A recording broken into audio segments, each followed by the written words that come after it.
الله ولي الذين آمنوا يخرجهم من الظلمات إلى النور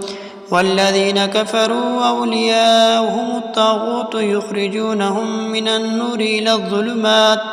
أولئك أصحاب النار هم فيها خالدون. ألم تر إلى الذي حاج إبراهيم في ربه أن آتاه الله الملك إذ قال إبراهيم ربي الذي يحيي ويميت قال أنا أحيي وأميت قال إبراهيم فإن الله يأتي بالشمس من المشرق فأت بها من المغرب فبهت الذي كفر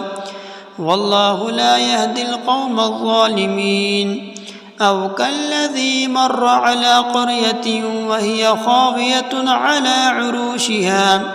قال أنى يحيي هذه الله بعد موتها فأماته الله 100 عام ثم بعثه قال كم لبثت قال لبثت يوما أو بعد يوم قال بل لبثت 100 عام فانظر إلى طعامك وشرابك لم يتسنه وانظر إلى حمارك ولنجعلك آية للناس وانظر إلى العظام كيف ننشزها ثم نكسوها لحما